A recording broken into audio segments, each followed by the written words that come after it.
We were at our reading number 1, index-based equity strategies of portfolio management construction. Hello everyone, welcome back to my channel. Myself Nancy Tanwar, level 3 candidate and CFA level 1 and level 2 mentor and your friend in this journey of clearing level 3. So without wasting much of our time, let's get started. आज हम अपना ये जो पूरा chapter है ये हम आज कंप्लीट कर लेंगे। तो हम शुरू करते हैं। जो अपना फिफ्थ जो हमारा रह गया था वो है हमारा पोर्टफोलियो कंस्ट्रक्शन। अब इसमें पोर्टफोलियो जो कंस्ट्रक्शन है वो हम कैसे कर सकते हैं, इंडेक्स बेस्ड स्ट्रेटजीज में। हमने एक्टिव मैनेजमेंट का हम ऑलरेडी देख चुके हैं, बट हम देखने जा रहे हैं अब इंडेक्स बेस्ड स्ट्रेटजीज। हमें जैसे पता है तो इंडेक्स बेस्ड स्ट्रेटजीज होती है, they are passive in nature. Passive है, हमें सिर्फ अपना जो इंडेक्स का जो पोर्टफोलियो है उसको हमें रेप्लिकेट या फिर मिमिक करना पड़ता है। उसके वेट्स जो भी है, फुल रेप्लिकेशन में हम पूरे वेट्स और ये सारी चीजों को, पूरा जितने भी कंपोनेंट्स हैं उन सबको, ये मैं बताऊंगी अभी फुल रेप्लिकेशन, ठीक है। तो उसमें हमें सिर्फ मिमिक करना होता है। तो देर आर 3 अप्रोचेस, हम 3 अप्रोचेस होते हैं हमारे पास। या तो हम फुल रेप्लिकेशन कर सकते हैं, या स्ट्रेटिस्फाइड सैम्पलिंग, या ऑप्टिमाइजेशन। फुल रेप्लिकेशन में, as I have already said, given you the hint, कि हमें फुल रेप्लिकेशन में हम क्या करेंगे, जितनी भी उसमें सिक्योरिटीज है इंडेक्स में, हम सारी की सारी सेम टू सेम कॉपी कर लेंगे। जैसे अगर किसी को एग्जाम में कोई चीटिंग करता है तो वो, एक बार मेरे साथ ऐसा हुआ था कि एक बच्चे ने अपना नाम भी पूरा लिख दिया था। मेरी क्लास में एक लड़का था, उसने किसी की चीटिंग की और उसने नाम भी उसी का ही लिख दिया। तो मैम ने उसको एक चीज बोली कि है ना, चीटिंग करने के लिए भी अकल की जरूरत होती है, नकल के लिए भी अकल की जरूरत होती है। तो वैसे ही इसमें फुल रेप्लिकेशन में हमें अकल का भी यूज करना है। occurs when a manager holds all securities represented by the index in weightings that closely match, ठीक है। सारी जितने भी कंपोनेंट्स है प्लस उसके जो वेट्स है सब उसको कॉपी करना है। इसके एडवांटेज क्या है? एडवांटेज तो सबसे पहला तो यही है कि बहुत ईजी है कॉपी करना, तो सबको पता है बहुत ईजी है, बट जेन्युइन और ओरिजिनल होना बहुत मुश्किल होता है। इसका प्राइमरी गोल क्या है? मैच करना इंडेक्स की परफॉर्मेंस को। इजी टू अंडरस्टैंड है ये। ट्रैकिंग एरर डिक्रीज हो जाता है, क्योंकि ट्रैकिंग एरर तो कुछ होगा ही नहीं, क्योंकि वो बेंचमार्क को ही पूरा कॉपी कर रहा है। और ट्रैकिंग एरर जो होता है मैं अभी बताऊंगी वो क्या होता है। Because the portfolio gets closer to replicating the index perfectly. जब भी कोई भी ऐसे कॉन्स्टिट्यूएंट सिक्योरिटीज होती है दैट आर रिलेटिवली इलिक्विड मतलब हम खरीद बेच जल्दी नहीं सकते उसको। द कंसेप्चुअल जो relationship between tracking error and the number of securities is U shaped, ये भी मैं अभी बताऊंगी नेक्स्ट स्लाइड में। तो पोर्टफोलियो कंस्ट्रक्शन मेथड में वेरी बाय इन्वेस्टर के साथ वेरी करता है। अब किसी को पूरा फुल कॉपी करना है, कोई अकल के साथ कर रहा है। But the most common method is to import the provided data. हमें क्या करना होता है, इसमें जो डेटा होता है ना, हमारे पास जो डेटा है उसको हमें एक कंपाइलर को देना है, डेटा कंपाइलर को, ठीक है। वो क्या करेगा, जैसे चार्ल्स रिवर, ये सम ऑफ द कंपाइलर्स है, तो वो क्या करते हैं, पूरा एक प्रोग्राम, एक तो डेटा आएगा हमारे पास कि क्या क्या इस इंडेक्स में कॉन्स्टिट्यूएंट्स है और उसके वेट्स क्या है और उसका क्या क्या, मतलब कोई डिविडेंड पॉलिसी आने वाली, कुछ भी जो भी चीज होगी वो सब्सक्रिप्शन लेनी पड़ती है। तो वो हमारे पास जब पूरा डेटा आ जाएगा तो हम क्या करेंगे, कंपाइलर को दे देंगे वो, और वो क्या करेगा, वो पूरा हमारा ब्रोकर को देके वो पूरा हमारा एक पोर्टफोलियो बना देगा। जो इम्पोर्टेड डेटा होगा ना, तो वो मैनेजर को दिखाता है कि क्या क्या मैच कैसे कर रहा है वो। OMS होता है, ठीक है। OMS should also be programmed to provide the investor with the pre-trade compliance to check for client specific restrictions वगैरह सब हमें चेक करके, मतलब जो OMS है वो प्रोग्राम ऐसे किया जाता है कि जो भी अगर क्लाइंट है उसका पूरा सब चीज, उसकी पूरी जो भी रिस्ट्रिक्शंस होगी, जो भी उसके गोल्स है, सबको पूरा वो मद्देनजर रखते हुए ये सब चीज करता है। They are use to deliver and buy and sell order करते हैं, वो एग्जीक्यूट करते हैं एग्जीक्यूशन में यूजिंग फिक्स और स्विफ्ट प्रोटोकॉल। ये this is something which is technical term है ये। जब वो इनिशियल क्रिएशन बन जाती है इंडेक्स पोर्टफोलियो की, तो मैनेजर को मेंटेन भी तो करना पड़ेगा कि वो, क्योंकि समय के साथ क्या होगा, इंडेक्स भी चेंज होगा, उसके हो सकता है कॉन्स्टिट्यूएंट्स चेंज हो सकता है उसकी वेट्स चेंज हो जाएगा। अगर मार्केट कैपिटलाइजेशन जो है, मार्केट कैप इंडेक्स है, तो मार्केट कैप चेंज होगी तो वैसे वैसे वेट्स चेंज हो जाएगी, तो हमें भी रीबैलेंस करना पड़ेगा बहुत ही ज्यादा, मतलब नॉट सो फ्रीक्वेंटली बट करना पड़ेगा। Index fund managers use those details to update their models in the OMS, and OMS को जो, जिन्होंने कंपाइलर को जो हमने डेटा दिया है, जो हमारे पास सब्सक्रिप्शन वाला डेटा है, उसमें हमें चेंजेस मिले तो हम वो चेंजेस क्या करेंगे, OMS वाले को, कंपाइलर को देंगे, वो चेंज करके पूरा पोर्टफोलियो बना के दे देगा। और हमेशा जो टाइमली मैनर में करना होता है, मार्केट ऑन क्लोज प्राइस, जब भी मार्केट क्लोज होगी उस जो भी प्राइस चल रहा होगा उस इंडेक्स का, उसको ही कॉपी करना होता है, शुरू का नहीं, ठीक है। तो इसमें अब ये बता रहे, देखो जैसे नंबर ऑफ सिक्योरिटीज ना इंक्रीज हो रही है, नंबर ऑफ सिक्योरिटीज क्या हो रही है, जैसे जैसे हम इंक्रीज कर रहे हैं, तो हमारा देखो सबसे पहले क्या है, ट्रेडिंग कॉस्ट। ट्रेडिंग कॉस्ट क्या हो रहा है, it is increasing, trading cost जो है इंक्रीज हो रही है। और ट्रैकिंग एरर, जैसे जैसे हमारा पहले क्या था, डिक्रीज हो रहा है, नंबर ऑफ सिक्योरिटीज बढ़ा रहे हैं तुम, फिर हमारा एक सबसे मिनिमम पॉइंट पे पहुंच जाएंगे हम, कि इसके बाद जैसे-जैसे हम नंबर ऑफ सिक्योरिटीज़ इंक्रीज़ करेंगे, हमारा ट्रैकिंग एरर जो है वो इंक्रीज़ होने लग जाएगा। इंक्रीज़ होने के जो रीज़न्स होंगे देयर आर मेनी, वो मैं अभी बताऊँगी, वो भी एक्सप्लेन करूँगी। बट इसमें ये याद रखना, जैसे-जैसे नंबर ऑफ सिक्योरिटीज़ इंक्रीज़ होती जाती है, at the point of time saturation point होता है, ठीक है? मिनिमल ऑप्टिमल जो पॉइंट है हम उस पे रीच कर गए, तो उसके बाद वो इंक्रीज़ होने लग जाएगा, ठीक है? और और इसमें ये डॉटेड लाइन के बारे में इसमें इन्होंने इतना कुछ कहा नहीं कि tracking error gross of trading cost, मतलब इसको माइनस करके ये चीज़ बताई हुई है, ठीक है? अब इसमें जैसे कि स्ट्रैटिस्फाइड सैंपलिंग, हाँ, एक तो हमने फुल रेप्लिकेशन कर लिया, अब है स्ट्रैटिस्फाइड सैंपलिंग। ये भी इकोनॉमिक्स में जिसने भी पढ़ा होगा इकोनॉमिक्स, तो उसमें उन्होंने देखे होंगे कि कुछ-कुछ जो इक्विटी इंडेक्स होते हैं ना, उनके पास लार्ज नंबर ऑफ कॉन्स्टिट्यूएंट्स होते हैं, बहुत सारे स्टॉक्स होते हैं। जैसे रसल 1000 कितने सारे स्टॉक्स है, क्या हम उसको सेम टू सेम रेप्लिकेट कर सकते हैं? और ट्रेडिंग मतलब लिक्विडिटी भी ज़्यादा होती है, कमीशन कॉस्ट वगैरह हो, तो हम क्या करते हैं, उससे एक्सपेंसिव हो जाती है ट्रेडिंग। तो हम क्या करेंगे, उसी का ही एक सैंपल बना लेंगे छोटा-सा, जैसे ये पूरी पॉपुलेशन है, रसल रसल 1000 स्टॉक्स है ये, हम उसका ना एक सैंपल बना लेंगे जो कि इसको जो पॉपुलेशन है, इसको पॉपुलेशन बोलते हैं, इसको मिमिक करेगा ये। एक सैंपल बनाया, सैंपल इज़ आवर पोर्टफोलियो। तो इसमें ना जो भी इसके कैरेक्टरिस्टिक्स होंगे ना, जैसे एक ये मान लो ये पापा पापा हैं, और जो भी उनके कैरेक्टरिस्टिक्स होते हैं, वो सारे किसमें होते हैं, बच्चे में होते हैं।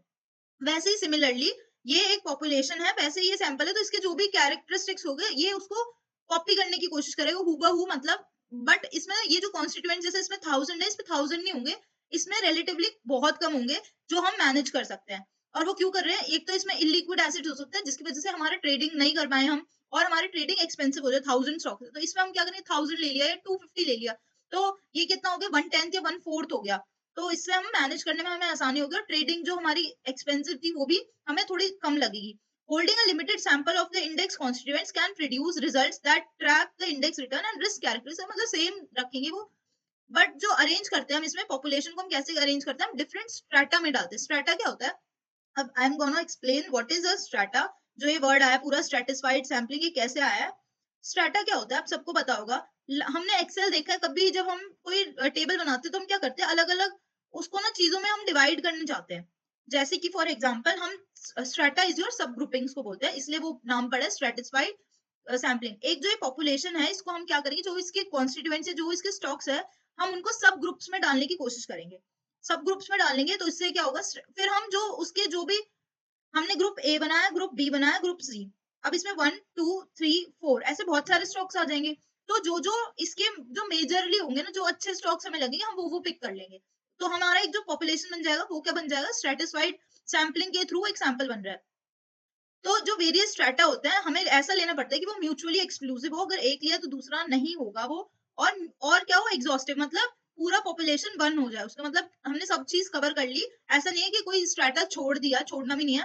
और ऐसे लेना है, closely match the characteristics and performance of the index. Common जो हम सब ग्रुपिंग्स करते हैं, वो कैसे होती है, यूजिंग इंडस्ट्री मेंबरशिप या फिर इक्विटी स्टाइल कैरेक्टरिस्टिक्स, या फिर हम पता है कैसे कर सकते हैं, मल्टीनेशनल की अगर मैं बात करूँ, बहुत मल्टीनेशनल मतलब हर एक कंट्री में जो इंडेक्स है, उसमें क्या करेंगे, often done first on the basis of country. Country के बेसिस पे हम अलग अलग कर सकते हैं। अगर हम मान लो कि लेट्स से कि हम कंट्री के उस पे कर रहे हैं, कि हमें कंट्री में ही एक, जैसे इंडिया का ही कर रहे हैं, तो वो कैसे कर सकते हैं, विद इन ईच कंट्री हम मल्टीपल डायमेंशन ले सकते हैं।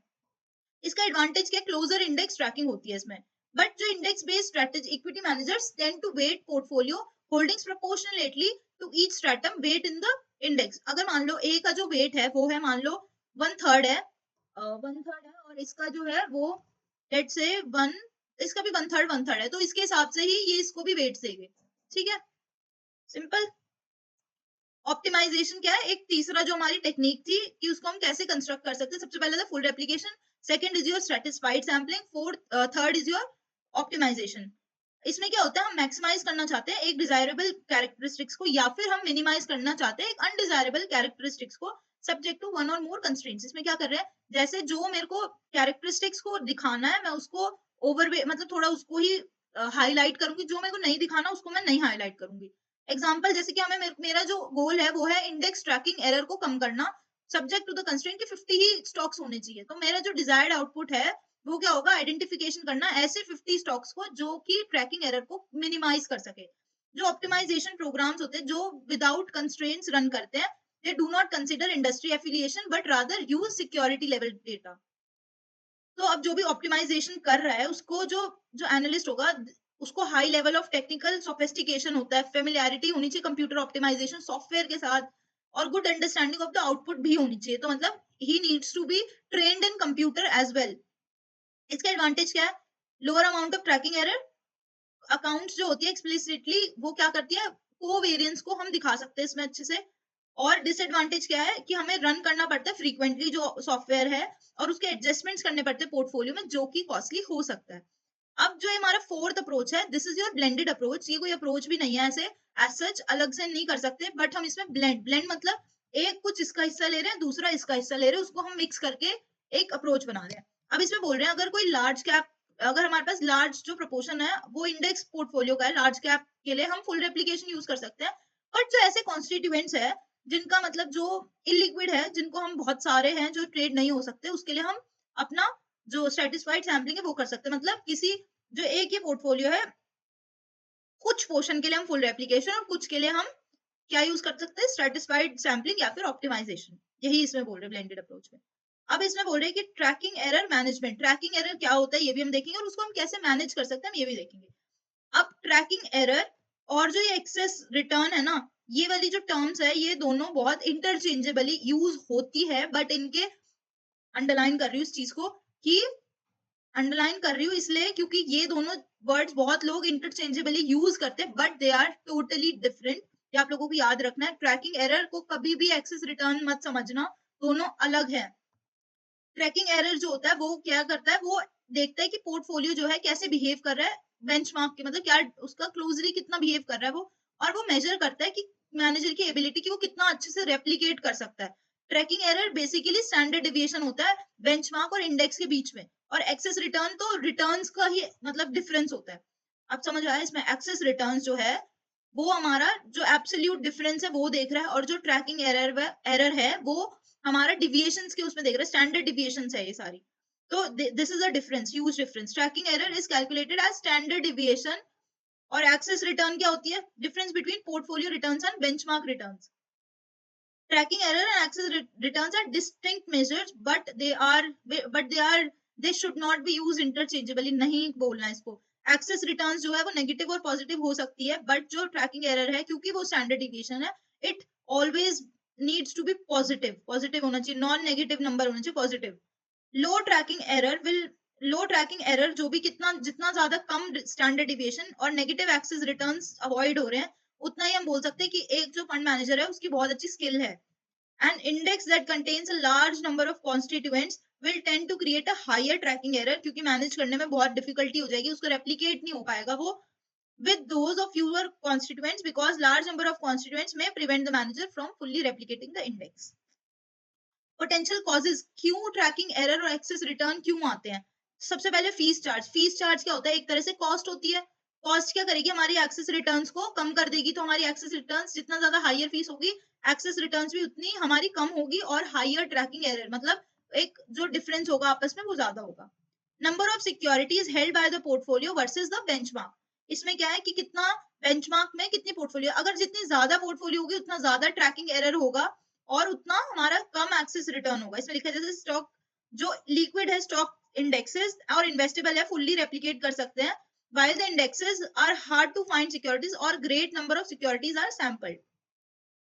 Intraday trading of the constituent stocks of index. अब इंट्राडे, अब सबको पता है हमें क्या करना होता है, market market on the end closing पे हमें वो जो प्राइस है उस पे हमें देखना होता है कि हमें जो भी हमारा इंडेक्स से प्राइस चल रहा है वही हमारा पोर्टफोलियो का चलना चाहिए। बट इसमें जो इंटरडे में जो चेंजेस होते हैं प्राइसेस में अप एंड डाउन में, उससे क्या होता है हमारा जो, देखो इसमें the price level used to report index return are struck at the close of the trading day, so any securities that are bought or sold at different price than that of the index will contribute to, जो अगर हमने अलग price पे खरीदा बेचा, क्योंकि दिन में ही हम खरीद सकते हैं, एंड में तो हम मार्केट क्लोज हो जाती है, हम कैसे ही खरीद पाएंगे, तो जो अगर बाय और सेल हमने उस टाइम पे किया है तो उसमें भी चेंजेस आने के चांसेस होते हैं। तो इससे जो ट्रैकिंग एरर है उसमें फर्क आता है, जो मिनिमाइज करना होता है अगर ये वाली चीज को, ट्रैकिंग एरर बाय, तो हमें क्या करना चाहिए, end of market on close price पे हमें या फिर नियर क्लोजिंग टाइम पे ही उसको ट्रेड लेना चाहिए।